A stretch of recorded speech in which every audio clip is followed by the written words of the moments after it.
He was an inmate on the brink of release. She was the sole beacon in his darkness. But when he swung open that door and caught her kneeling before the man who held his fate, he acted without pause, and in seconds, 2 lives ended. But what detectives uncovered afterward turned this into far more than a jealous rampage. Before we dive in, drop a comment with where you're tuning in from and hit subscribe if you crave real tales with shocks that blindside everyone. It was meant to be a standard drop-by. A parole supervisor, Ronan Kestrel, 34, was performing a regular inspection at a convicted felon's home in Aspen Ridge, Idaho. Reginald Voss, 56, had been freed from incarceration in 2022 and was on probation. Kestrel had held the position for 7 years, renowned for his commitment and integrity. He had no inkling this stop would deviate, but when he didn't check in, alarm spread. Cops were sent to Voss's condo where they unearthed Kestrel's corpse, encased in tarp and stashed beneath a couch. Voss was nabbed in Montana soon after. The reason for the slaying stays murky, but the savagery stunned the locals. This incident underscores the perils probation workers encounter and prompts scrutiny of monitoring freed convicts. Before we proceed, share in the comments where you're viewing from. We'd adore hearing it. And remember to smash that subscribe so you catch all our future drops. Elias Thorne was 38 years old, doing a 9-year stretch for felony battery. Spotless history prior to the conviction, no mob connections, no violations behind bars. He was the type of prisoner who stayed solo, pored over history tomes in the rec room, and only talked when addressed. Sophia Thorne, 35, a librarian, spiritually grounded. For 6 of those years, she endured the 3-hour trek every Sunday without exception. She never skipped a session. She always donned the same bracelet. She always beamed the same grin. And then there was Warden Victor Langford, 55, a lauded veteran in penology. To some he was an innovator, to others a tyrant. And at Oakwood Valley Penitentiary, his decree was absolute. Nobody challenged his tactics because dissenters vanished fast. Now here's what we've got.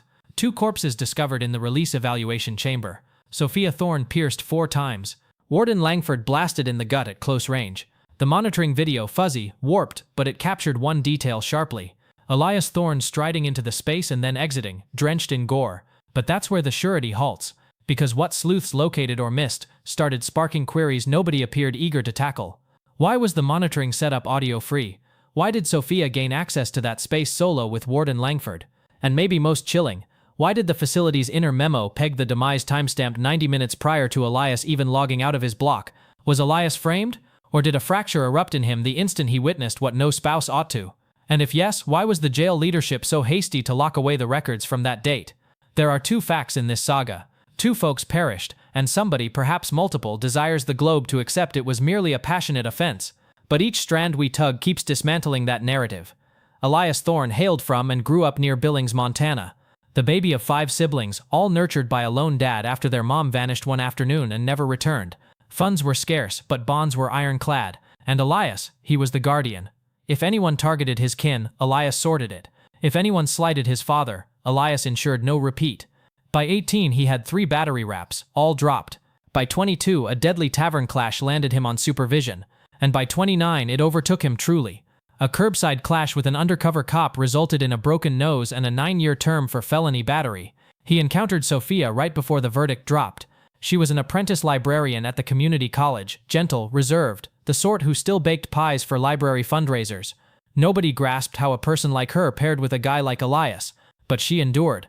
She appeared weekly. She sent scripted notes with perfume scents on the seal, placed a mounted snapshot of them on her workstation, and informed any inquirer that affection was affection, regardless of his confines.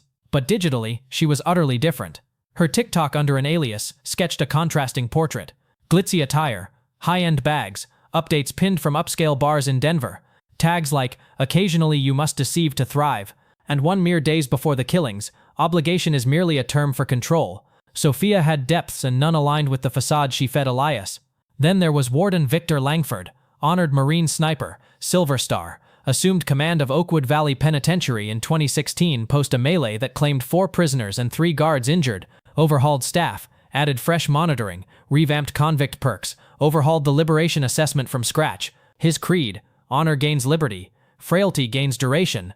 To his crew, he was charismatic, systematic, eloquent, but to the captives he was dreaded. Every ruling flowed via him, every liberation eval bore his mark, and when grievances surfaced about bullying, bias, even coercion, they were probed discreetly and quashed just as discreetly. Multiple guards quit amid hazy reasons. one ex-chaplain remarked, "He never elevated his tone. Unnecessary. He pinpointed your vulnerabilities, figuratively and actually." And amid it, Sophia Thorne persisted in arriving. But not solely for Elias. She held confidential sessions with Warden Langford, allegedly to review Elias's advancement. No notes on discussions, no recordings of those gatherings, just stamps on entry registers. And progressively, those registers began indicating she was admitted to secured zones, occasionally sans Elias present. Looking back, clues existed, but none wished to accept what Sophia could do. Not the team, not Elias, and definitely not those who viewed her as the ideal partner awaiting her guy's return. But under the fragrance and scripture quotes, another plot was brewing, something unforeseen, and when awareness hit, it was past salvage. It was intended as an ordinary shift at Oakwood Valley Penitentiary. Elias Thorne was slotted for kitchen duty, his standard Wednesday task. He punched in, washed dishes, organized trays, stayed low. But at 10:52 a.m., a shift occurred. A duty record indicates he was abruptly yanked from his post and informed of an urgent meeting. No specifics, no rationale offered, just an oral directive from a sentinel in Langford's circle. The odd bit, he wasn't booked for a meetup that morning. Some prisoners subsequently informed probers that Elias seemed altered. One noted he repeatedly eyed the timepiece. Another labeled him as overly serene, as if he anticipated it. At 11:14 a.m., Elias Thorne proceeded along Passage 7, a forbidden corridor, guided by a rookie sentinel who abandoned him at the segment's close. Abnormal protocol, but not rare when the warden granted unique allowances. 12 minutes on, that identical passage would be cordoned with yellow tape. Now, here's what we grasp about events in Suite 34C. No sound, just feed from a single ceiling lens, blurry flickering on and off. At 11:18 a.m., Elias steps in. He halts. The entrance seals after. What he beholds, only he confirms.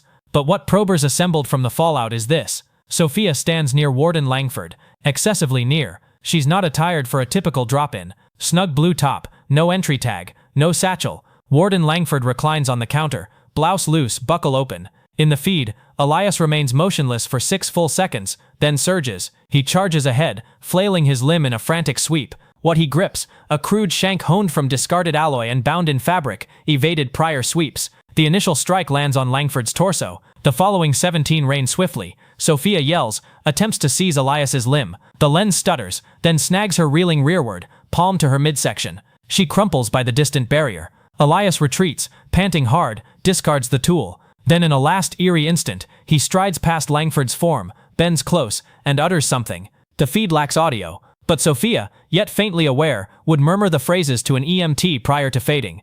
4 words, he voiced. You planned this too. And then she ceased respiring. Elias didn't flee. When sentinels burst the space at 11:24 a.m., he sat on the seat, palms on thighs, soaked in crimson. He gazed up, composed, and stated, "It's over." But what the jail oversight omitted was what Elias murmured just pre-strike, and that absent segment, mere 6 seconds, became the core of an enigma much knottier than envisioned. By midday, Oakwood Valley locked tight. Provincial troopers, district sheriffs, oversight bureau. They swarmed the site in an hour. Journalists trailed, airing from beyond the spiked barrier. The banner struck nationwide outlets in moments. Prisoner slays warden and spouse amid jail rendezvous. By 2:23 p.m., Warden Victor Langford was declared deceased. Sophia Thorne was rushed to Riverbend Hospital with severe organ damage. She flatlined on the slab at 5:49 p.m. 2 existences extinguished, 1 individual detained, smeared in their vitae, and he admitted. Elias Thorne stayed steady in interrogation. He provided a complete account in 24 hours, claimed he glimpsed the reality, and couldn't permit their escape. His timbre was steady, deliberate, nearly icy, but an unease lingered. Probers began spotting discrepancies. Elias asserted he ignored the liaison till that second, but his wording in the feed, "You planned this too," and the smoothness of entering that barred chamber sans delay, that triggered alerts. So they probed further. Call logs showed Elias had made several cryptic dials to an uncle externally. When mapped, those dials matched dates when Sophia skipped sessions, dates she later showed, entered not under Elias's tag, but a broad managerial waiver. Mails linked to the jail's core registry had been tweaked, clocks shifted, calendars wiped, but the host retained duplicates.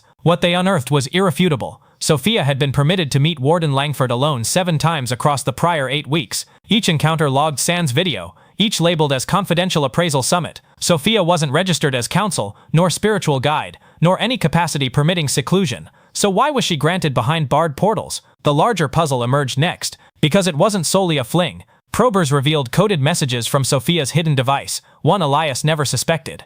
Exchanges between her and Langford suggested more than concealment. They were scheming. Once liberation lands, we shift. I secured the pass. He still believes I'm in for him. He won't anticipate. He never truly perceived. They weren't merely straying. They were ensnaring Elias. That remained vague, but bank statements soon disclosed Sophia had initiated 3 fresh profiles, one in her moniker, 2 under pseudonyms Vic Stone and Lena Gray, names Warden Langford had employed in foreign dealings. They had funneled modest sums, cleansing funds, Probers thought, via asset flips and charity facade ledgers tied to jail expansion funds. But even with that, not all embraced the trap notion. One sentinel swore Elias always loathed Langford, said he ranted about him like vermin, and once uttered he reckons he dominates all. Someday somebody's gonna halt that.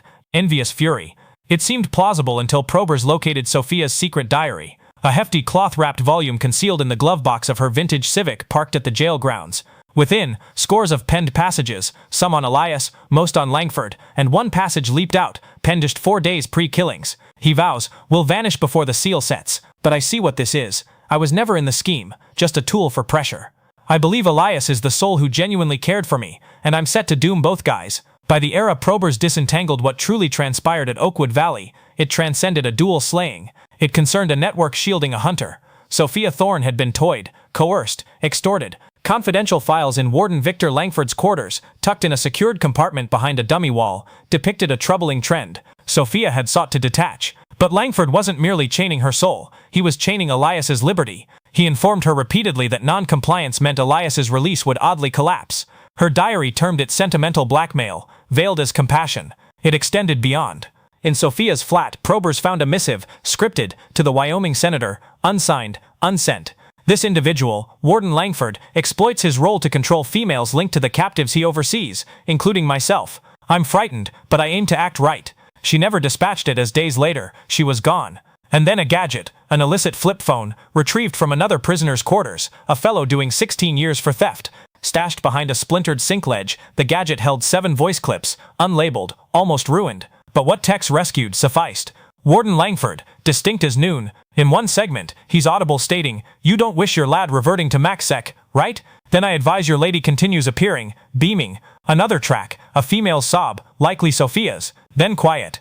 This wasn't mere power misuse. It was organized control, aimed, orchestrated. Sophia had been among many she attempted to voice. She even conferred with a past personnel advisor informally 4 days pre-death. That confab wasn't noted in jail records, but in a verified statement later filed to the bench, the advisor asserted she was petrified. She uttered, "If I vanish, it wasn't chance," and then she departed. Elias Thorne's hearing commenced 7 months on. He didn't seek a lighter penalty. He didn't allege protection. He entered guilty to both slayings. But pre-verdict, he sought to speak to the assembly. The chamber hushed. Lenses barred, but his terms resounded via records and scribes' jots. "I didn't slay from wrath. I didn't slay due to a liaison. I slew to halt the guy ruining my kin. One drop at a time. I begged for equity. None heeded, so I enforced it." The assembly split. Some deemed him a slayer, others something layered. But then the necropsy dossier unsealed, and it flipped all. The hearing neared close, accounts heard, proof submitted. The accusers, the advocates, the panel, all geared for what appeared a direct verdict. Then the necropsy dossier opened. Sophia Thorne had been 9 weeks expectant.